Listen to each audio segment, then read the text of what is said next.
And we have had lots of people get sober. What do we need to do with the Catholic Church?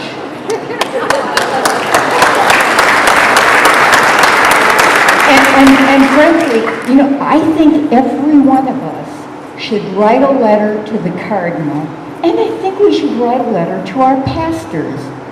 As I was at the registration table, some people came in with Roman collars. I think maybe I'm going to have to intervene at the parish level. Now, I want to support my parish. My parish is progressive. But I am very discouraged. How do I intervene? I want to be a member of a functioning church. It might mean I have to leave the church. I don't want to do that. Frankly, I'm a little pissed.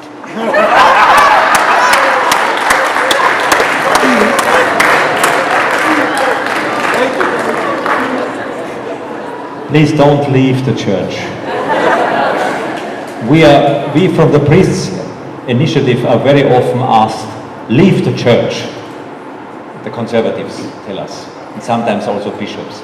And then we say, the church is not a corporation. For me, it's not an apartment I have rented. And you are not the house owners, but we are church, and it's my church, and I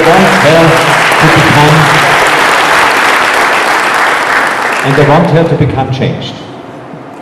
And I think to intervene at the level of the parish is as important as to send letters to the cardinal.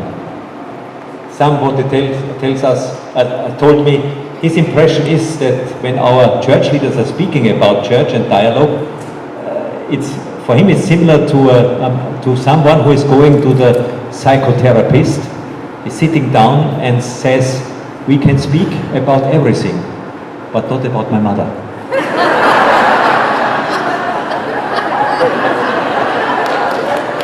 That means to let come out the things that do not function and that are out of proportion and out of balance. And therefore you have to bring in, as modern men and women, your feeling for it. Because our society has, with all its shadows and dark sides and conflicts and chaos and so on, has a new feeling for things that are not functioning, not functional. And I think that should flow into the church. Yes. As this gentleman comes forward, I'd like to introduce Father David Cooper. David is the National President Chair of the Association of United States Catholic Priests.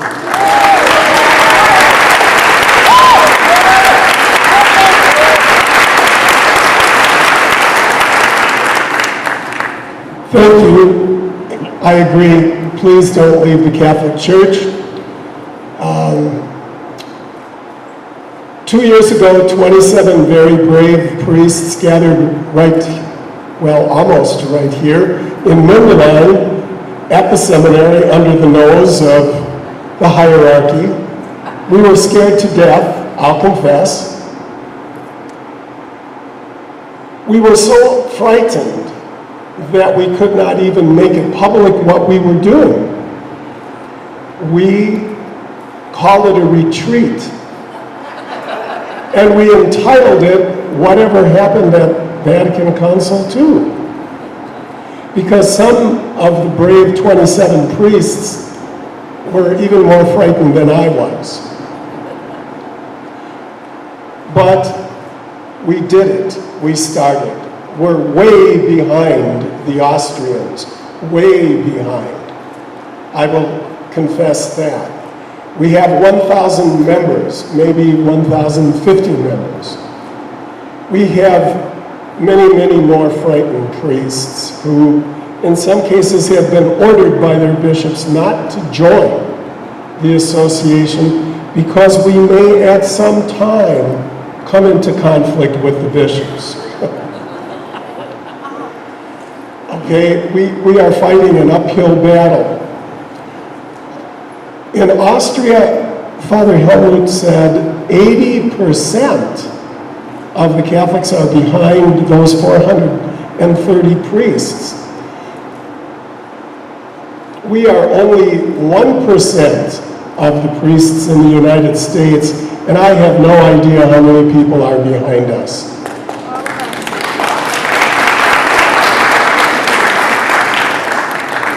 Thank you very much. Sir. I heard gentlemen talk about money the bishops pay attention to. There have been several court cases where the bishops been criminal fraud, transferring abused priests from their parish not telling them. There's a RICO claim in the United States, treble damages. Give me some idea what that might be. Paid out $600 million in Los Angeles for priest abuse. That would be $1.8 billion and $1 billion for punitive damages. Do you think maybe they'd pay attention to that issue then? The question. The question is, if they were subject to RICO, the racketeering clause of the Constitution, wouldn't they, with this triple damages, be perked up? We paid $600 million to people who are abused by priests. RICO would make that $1.8 billion. The thing I'm worried about that is they'll say, we're only interested in the money. I want the bishops to stop their routine of transferring priests without telling the new parish that there's abuse. Right. I don't want to make many comments to it because I'm not really familiar with this special structure of the United States Church financial structure.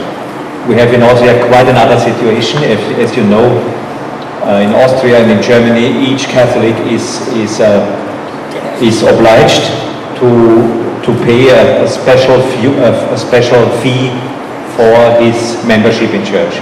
If he doesn't want to pay this fee, he has to leave the church.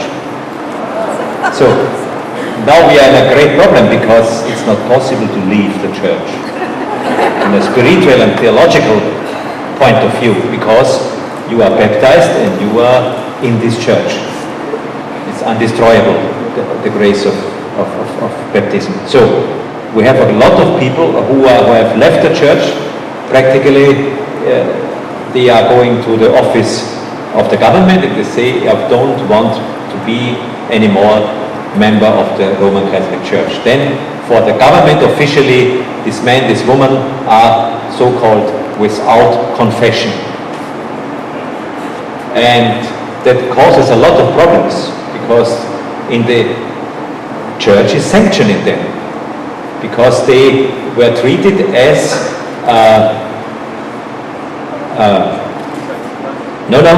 so those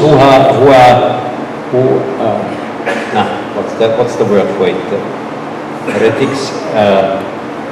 Those who, yes, not heretics, the other thing. Traitor? Schismatics? Sounds like. Apostaten.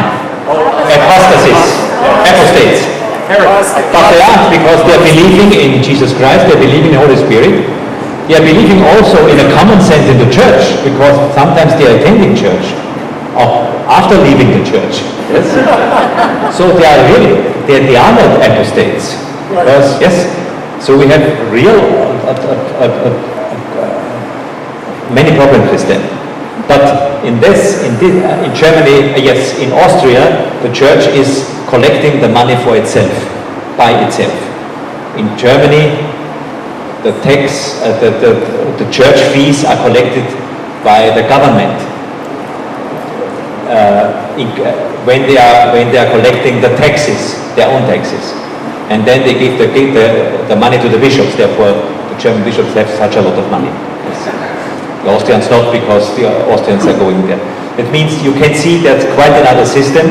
When I'm speaking from the level of money, then in Austria means if we are saying we will tell our people not to give their fee to the diocesan collection of fees, but give it directly to the parishes, which become only a little part of it up to now from these taxes, that's a lever. So I understand in the United States that things are quite other, and all this stuff with this billions for child abusers. I'm not really familiar with it, so please beg your pardon. Thank you, Helmut. Please. We're going to have three more, it's four more questions. A small Samsung phone was found on this side of the auditorium. Have you any specific suggestions as to how we citizens of the church can encourage and support our American priests to join in and sign the call to disobedience? I think the first support must be if you are in a common sense with your parish priest about the way he is doing his service and his ministry, then tell him. I think it's very important for the priests to hear it, that they are doing something which is in consensus with you, and sometimes I think it could help. On the other hand, I think it's very important. I have another point of view. I would say it's not only important if the priests are standing up and speak out clearly, but also if you do it with them together. That means that you as church citizens are asking after your rights, that you are asking after your possibility to share responsibility, to take part in the decision making. I think it's very important that you, as the citizens of this church, for yourself, are speaking. We as priests are seeing ourselves, I think also the colleagues of the United States, as a kind of advocates for you. But the bishops must really feel that this is the strong desire of the people of God, and we as priests must have the courage to go to the bishops and say, we are standing at the side of our church citizens in asking for their rights. That would be, I think, the real good development. It must not be a dealing between high clerics and lower clerics. But therefore, I think it is very important to speak out as people of God, as church citizens, and we want to advocate, to assist you in this. And we must stand with them. Yeah. Right? Yeah. Right. Thank you. John, come on down forward. Come on down. I had the thought, listening to you here tonight, how many decades ago we've heard Father Hans Kuhn talk about church from above or church from below, and we're still talking about that with, I don't want to say no movement. There is movement. I think we need to have hope, as you said. And I wanted to know your thoughts on the Vatican's treatment of the American nuns,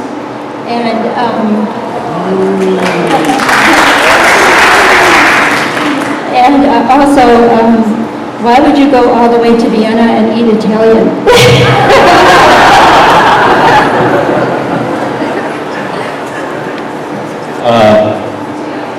Hans Küng is a very important, he's supporting our initiative like a father, let me say. He's phoning me sometimes, and he is offering us support in public.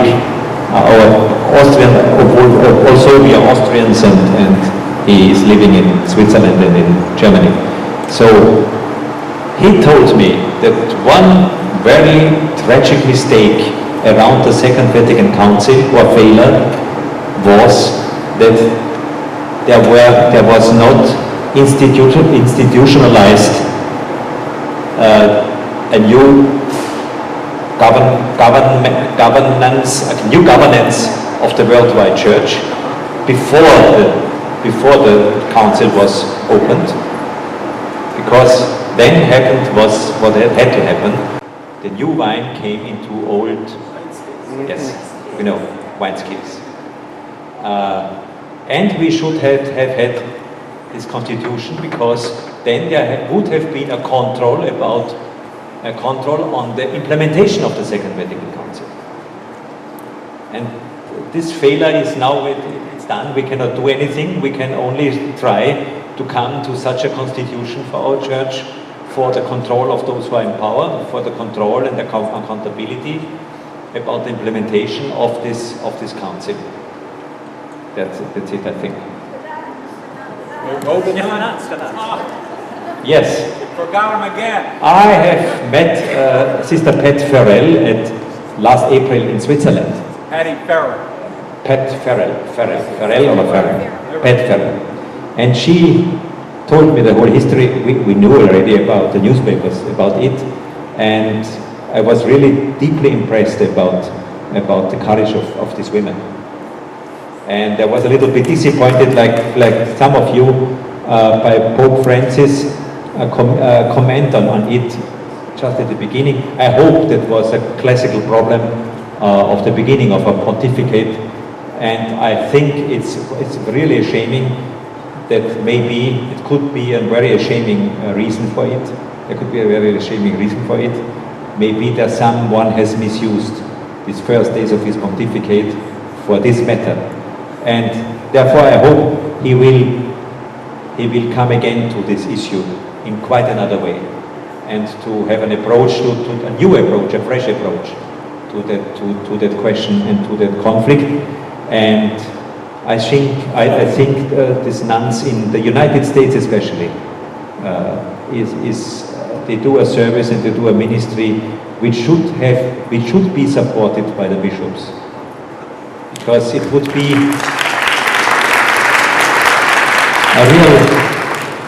a real breakthrough in a direction we wished at this evening. So let's hope that things go well, and there will be some possibility to come out of this ugly conflict and to be not concentrated anymore on these very useless problems that were generated.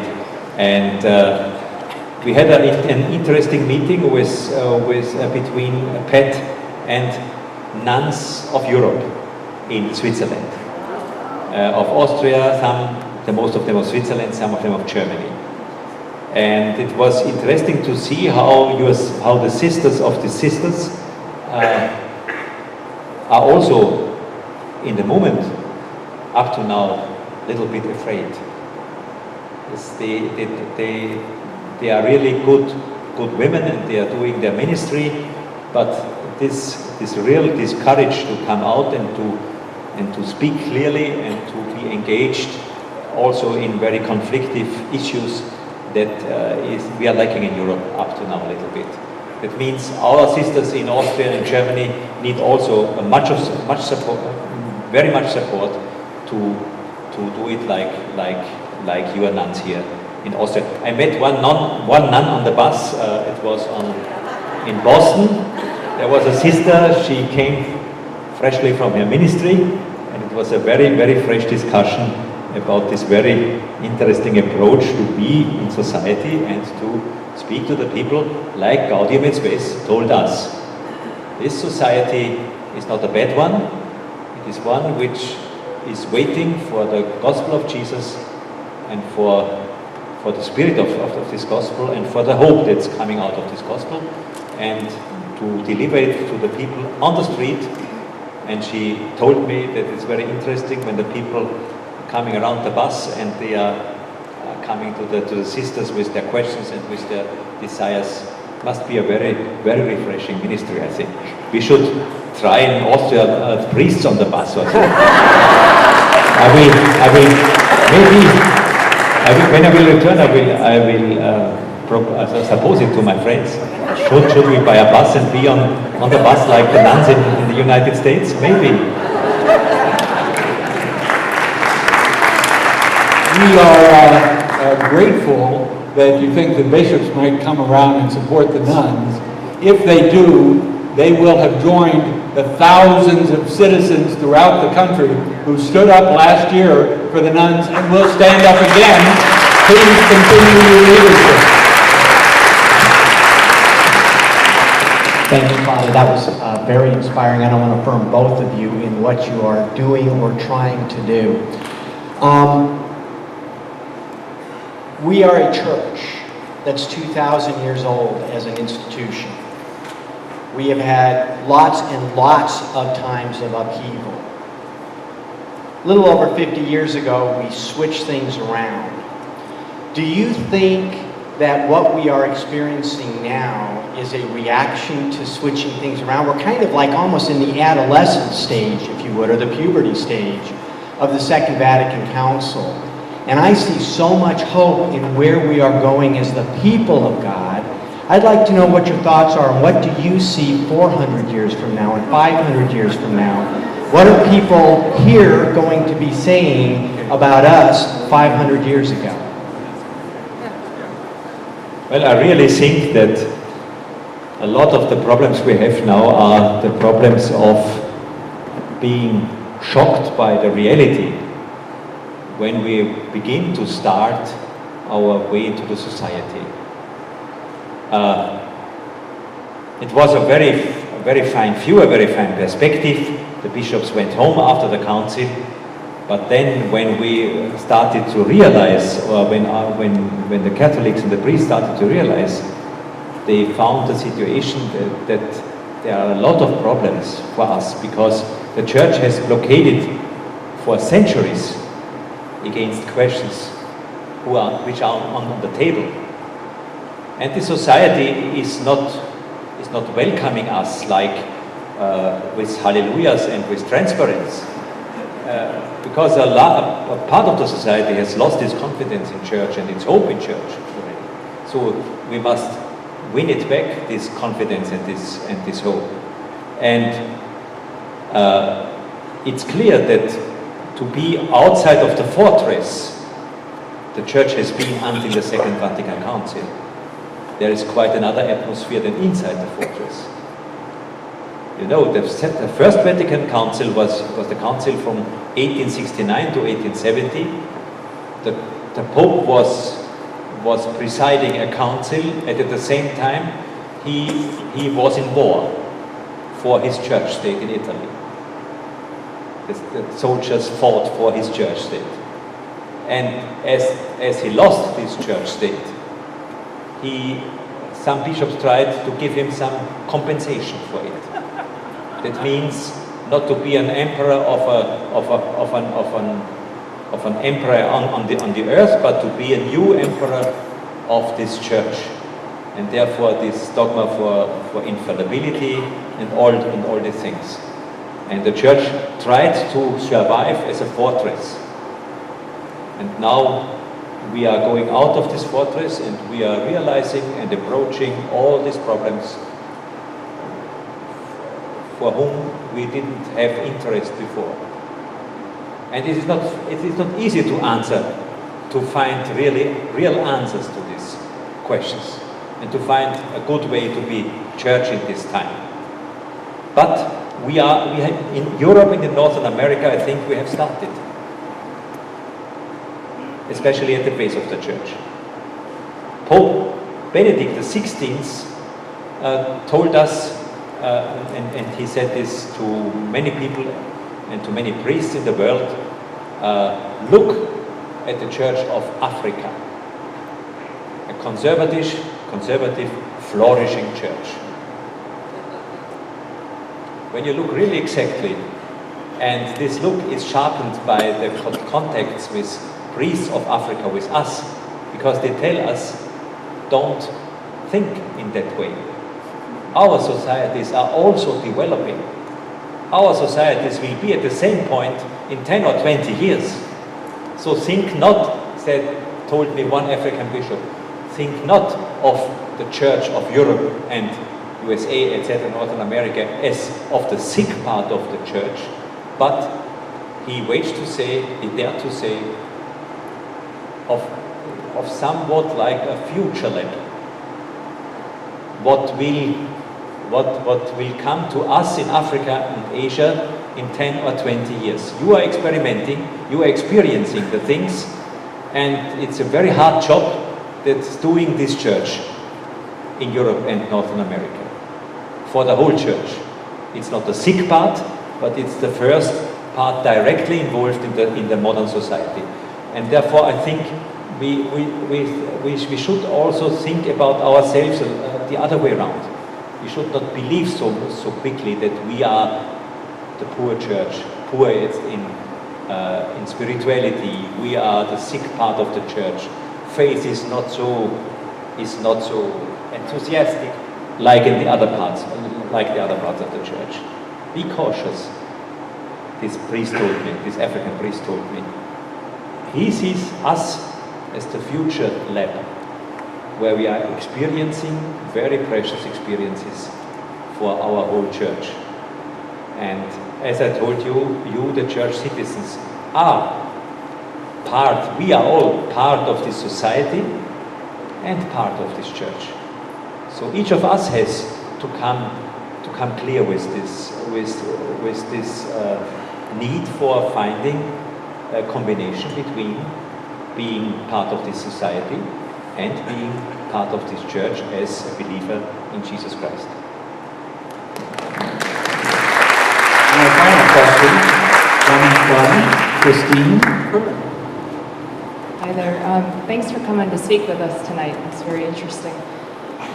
I know I'm very interested in questions of reform in the church, but when I look around, I don't see a lot of people my age in the audience, and many times when I'm in different kinds of meetings like this, people are a good generation or two older than myself.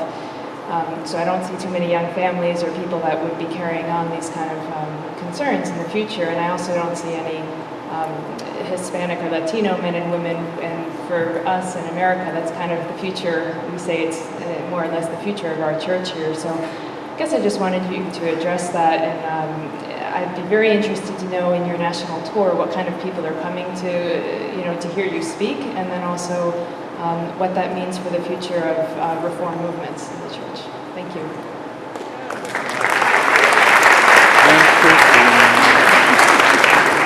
Yes, it's true. There is the vast majority of the people joining these assemblies are like me or a little bit younger. But I have my own ideas to that. Sometimes I think, and these ideas I'm sharing with the young people I know well in my parish and wherever I be at the universities, as I'm also chaplain for 2 universities in Vienna. The young people have lost, I think, a little bit the patience we have. Yes? Because it's typical for our generations to discuss and to go to dialogues and to hope in an answer of the bishops and to get no answer and to hope again and to hope again and to have the next round of dialogues and so on and so on. The young people, they have not that patience. They ask me, we should not wait, we should do it. We should begin with our church reform, as we do as members of our priest initiative. We are not only announcing things that should come or asking for them. We are announcing also that we have immediately started to do a lot of these things, so that reform comes on. And that's really a problem between the generations, I think, because the so-called Vatican II generations are well educated in this very polite form to wait and to ask and to look at the bishops and so on. And the young people, for a lot of them, these men have no influence on their thinking anymore. Let me say, no authority anymore. They are happy when they find a parish community where they have space, where they can live, when they find a priest with whom they can speak about the problems of their life, when they find a possibility to engage themselves in the important questions of our society, of our global world. But their patience for discussing church reform in itself is very, very limited. But there are some in this assembly. In each assembly there are some. And I hope that the message of the movement of the church reform is also reaching the others. And but it's really it's clear that we are missing them in a larger number in these audiences, also in Europe. That's not only in the United States. But it doesn't bring anything to lament about it, but to think over how could we find places and platforms for more exchange with the young generation. Maybe they have sometimes the feeling that what they are thinking about church is not really allowed or not really possible, so that the framework they feel is very, also at the side of the so-called liberal Catholics, a little bit limited. To have the real courage to say, speak out clearly, what is your opinion of church future? What is your opinion of the interpretation of the gospel for our time? And giving them space would be very important. I think that for our parishes it's a very important message to give space to the young people, also when they are not immediately useful for the parish. You mean that they are regularly visitors of our Sunday masses, when they are sharing the burdens of work and so on. But they need the feeling to be liked, to be welcomed, and to find space to develop their own thinking about church and future. And we should listen to them and encourage them to speak out.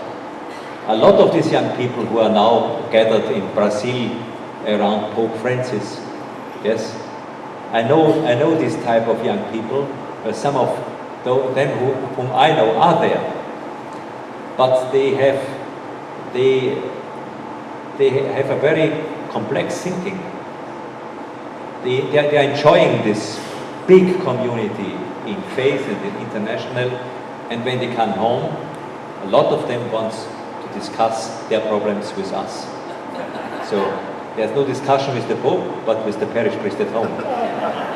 So the one for the need of the emotions, the other for the need of the daily problems. A very pragmatic approach, but it is so. Therefore, very wise bishops know already that this vast crowd of young people in Brazil is not an automatic support for the cause of the church, but they are joining it, they are enjoying it, and they come home and have totally different points of view. That's my experience.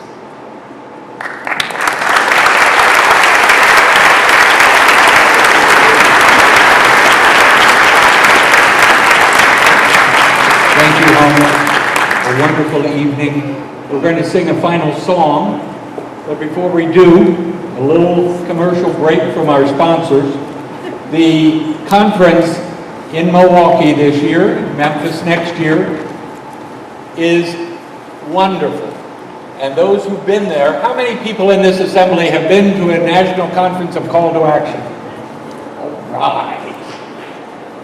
One of the things that we notice year after year at our conference is the growing number of 20 and 30-year-olds. We're up to a good 10% at the conference. And just for fun, or my own disedification, with those under 50, would you stand up? Anybody under 50, please stand up. No? No? No? All right. All right. Thank you. Thank you. So we urge you, tomorrow is the deadline for the first discount for the conference, and it's a wonderful experience of 2,500 Catholics together, understanding that our role is to make the church and the world better. We end now with the song, "We Are Called."